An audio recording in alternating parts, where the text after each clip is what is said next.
service historian for over 30 years. He was born in Gettysburg, Pennsylvania. Don earned a bachelor's degree in history at the College of William and Mary before joining the Park Service in 1981. He has worked at Petersburg National Battlefield and Fort Sumter National Monument, and for the past 20 years, he has been a staff historian at the Fredericksburg and Spotsylvania National Military Park.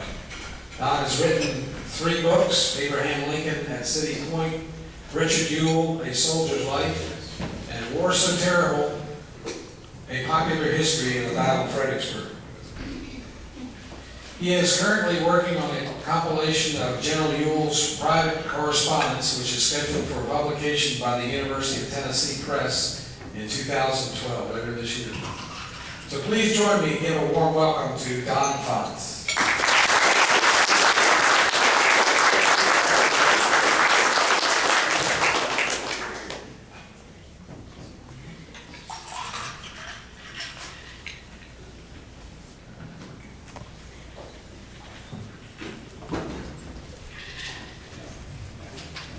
Okay, can everybody hear me? Oh, yeah. If not, I'll just bellow a little louder. Well, this should be a very comfortable audience for me because I know probably about half of you here. But actually, it's just the opposite because as I sat at the table here, I noticed that there's score sheets for me. So instead of sitting amongst friends, I'm sitting amongst 100 judges. So suddenly the nervous tension is starting to rise a little bit.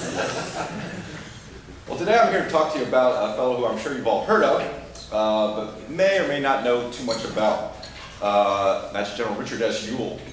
General Ewell is, I kind of consider him the Rodney Dangerfield of the Army of Northern Virginia.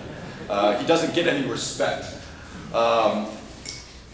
He's probably the least recognized of Lee's many corps commanders. We think Jeb Stuart and Stonewall Jackson, James Longstreet, Jubal Early. I mean, all those people are pretty well known. And people have heard of Dick Ewell, but again, considering the important role he played, he's not really as famous as he really should be. In fact, again, next to Dick Anderson, he's probably the least known of the various corps commanders in Lee's army. Just to give you some ideas to the little bit of attention that he's received, prior to the 1990s, there was only one biography of General Ewell, and that was by somebody who married into the family later on. There are no monuments or statues to General Ewell that I know of. There's only one modern print that features General Ewell in it. In that case, he's in the background of the picture. There is no mention of him, at least last I saw, up at Groveton, where he lost a leg for the Confederacy. At his house where he lived after the war, placed in Spring Hill, Tennessee. There is a historic marker at the house. However, even though it mentions General Ewell in passing, it talks more about Little Hal, which was a famous trotter that was raised on the property there in the late 19th century. And I thought at one point that maybe Ewell got a little bit of distinction because I saw there was an SCV, Sons of Confederate Veterans Camp, called the Yule Camp. I thought, finally, somebody in such a little small way is taking notice of General Ewell. Turns out that was named after his brother, who was also a Confederate. But probably it's probably not the most surprising blow, but certainly a low blow which struck when I agreed to speak for the United Daughters of the Confederacy at one of their meetings here locally. And in arranging the talk, I called the little old lady who was in charge of the meeting, and she asked me what my topic was going to be, and I said I was going to talk about General Richard Ewell. At which point there was a pause at the other end of the line, and then in kind of a nervous voice she said, "Was he a Yankee?" And, when I explained that no, he was a Confederate general, she goes, "Oh, that's all right then." So anyhow, General Ewell just can't quite get that distinction that I think he rather deserved, and I hope maybe after my talk here tonight you'll agree that he, maybe if not up in the ranks of Stonewall Jackson or James Longstreet, certainly does not lag too far behind. Again, while most of you probably know something about General Ewell and the role he played in various battles, probably few of you know much about his personality. And what you probably know comes from the pen of Douglas Southpaw Freeman, who portrays Dick Ewell as a feisty, lovable eccentric. Based on Freeman, basically people remember three things about Yule. First thing is that he cursed. The second thing is that he had one leg. And the third thing is that he had a domineering wife whom he called Mrs. Brown, after her first married husband's name. Later writers picked up on those those themes and kind of expanded upon them. One article I read about Yule bore the title, "One-Legged Dick Yule Lee's Cussin' General." And those characterizations are not necessarily wrong, so much as they are unbalanced. Yule, in fact, did cuss. He did have one leg, and he did have a domineering wife. So all that's true, but there's a lot more to him than simply those few things. For instance, he was a very hardworking, very brave, very diligent, and very capable, in my opinion, very capable commander. And despite his temper, he was also very likable. He had very few enemies in the army. He was a charitable man and was genuinely modest about his own accomplishments. And unlike many officers, he cared a lot more about the success of the cause than about his own personal reputation. Yule's career has also been distorted, I think, and not in a good way. And again, I have to blame Douglas Southall Freeman for that. Freeman portrays Yule as a hard-fighting division commander under Stonewall Jackson, but he takes the viewpoint that once Yule became a corps commander, that he became a timid, irresolute general. In Freeman's eyes, Yule bore the primary responsibility for the Confederate defeat at Gettysburg, and that's kind of been Yule's reputation ever since. He's the guy who lost the biggest battle of the war for the Confederacy. And again, I think such reputation is very undeserved. Yule, as I'll mention here in a little bit, served with distinction out in the West prior to the Civil War, where he was in command of several military posts. He served virtually without flaw during his brief time under Stonewall Jackson. And his career under Lee, while certainly not without flaw, was no worse than any other corps command and considerably better than some. And as for Yule's incapacity for independent command, you only have to look at his record. Yule held independent command at 4 battles during the Civil War, and at 3 of those battles, Cross Keys, 2nd Winchester, and Fort Harrison, he won hands-down victories. The only loss he sustained as a battlefield commander was at Sailor's Creek, which, as many of you remember, was in the last week of the war here in Virginia, and in that battle, Yule was outnumbered 3-1, attacked on both sides simultaneously, front and rear, cut off, and simply there's no way any general was going to win that battle. So my purpose tonight is not so much to give you a blow-by-blow description of the various battles that Yule was in, though I'll talk a little bit about some of them, but rather to provide a general outline as to General Yule's life and his personality and accomplishments. In short, I'm going to try to give you kind of the broad view of Yule tonight. Now, starting with where we always start with his background, General Yule came from a very distinguished background. His mother was a woman named Elizabeth Stoddert, who was descended from several of Maryland's foremost families. She had a governor or two in her genealogy, and some other very distinguished Marylanders. Her father was also, I should mention before I leave her, that her father, Benjamin Stoddert, was one of America's foremost merchants in the late 18th century, and became the first Secretary of the Navy in American history under President John Adams. Yule's father was not quite as distinguished. His name was Thomas Yule, but he was a brilliant doctor who had studied under Dr. Benjamin Rush up in Philadelphia, and later wrote several medical treatises on his own. Unfortunately, Yule's father suffered from a couple of things. First of all, he suffered from inbreeding. The Yules tended to marry their own first cousins a lot, as General Yule took up that habit as well. And as a result, they were a little bit eccentric. In fact, somebody knew the family claimed, in fact, one of his cousins claimed that Yule was the only normal one in the family. And if you know Dick Yule, that's saying something, I'll tell you. But also his father, and probably more importantly, appears to have been an alcoholic. And as a result of his drinking, he died at a very early age, and leaving his family in poverty when Dick Yule was only 9 years old. So Yule, born to these parents, would grow up. He was born in Georgetown. In fact, somebody told me that the house he's at, which still stands, is now, what was it, an events center? Was it, Scott? An events center up in Georgetown, not too far from the college up there.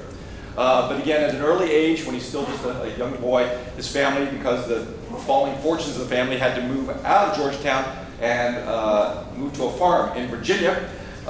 which they nicknamed Stony Lonesome. Now, you don't have to have too much imagination to realize that you don't want to grow up on a farm called Stony Lonesome. First of all, Stony's not good for any farm, and Lonesome's not very good if you're living in the farm. It comes across as a very bleak, unproductive sort of place, and apparently that's pretty much what it was. By the way, this farm is up not too far from the Bristow Station battlefield in Northern Virginia. Due to his father's early death, Dick, at a very young age, became the man of the family. He did have an older brother, but his older brother went off to West Point, leaving Yule to be the eldest man in the house. And as the eldest man, even though he's still probably a young teenager at the time, Yule had to take over the family responsibility.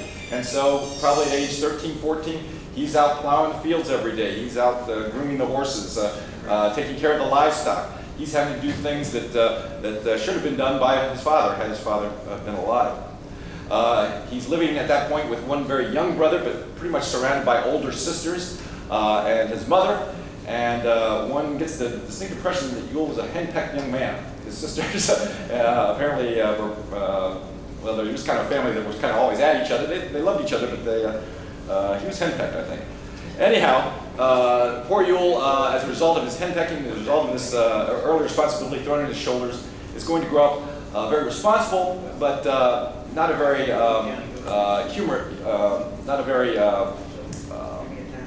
not a very good humor, you might say. There's one story from that early period I'd like to relate to you, and that is that kind of reflects on Yule's sense of responsibility. And the story goes that when Yule was young, he was out in the field, again plowing, when all of a sudden he saw a rabid dog coming up the road toward his house.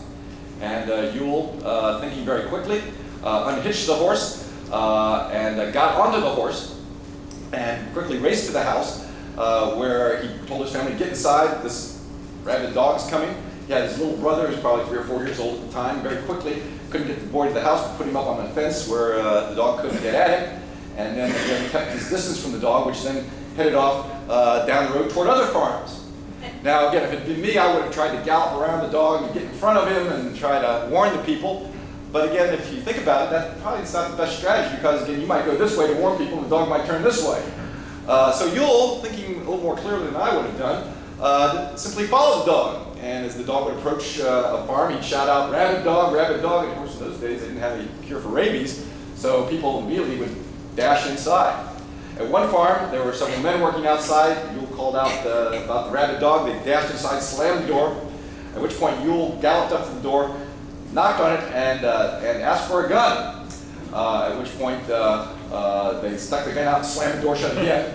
So leaving this 13, 14-year-old kid to take care of the dog himself. And Yule did just that. He got up close to the dog, pointed the rifle, and left the dog dead on the ground. So again, it just kind of shows you the coolness, though, of this man, even at a very young age. When Yule was still a teenager, his mother got him an appointment to West Point. She was able to do that because she had some very good family connections. Her sister had married one of the most important men in Tennessee, and a very strong supporter of Andrew Jackson and his administration.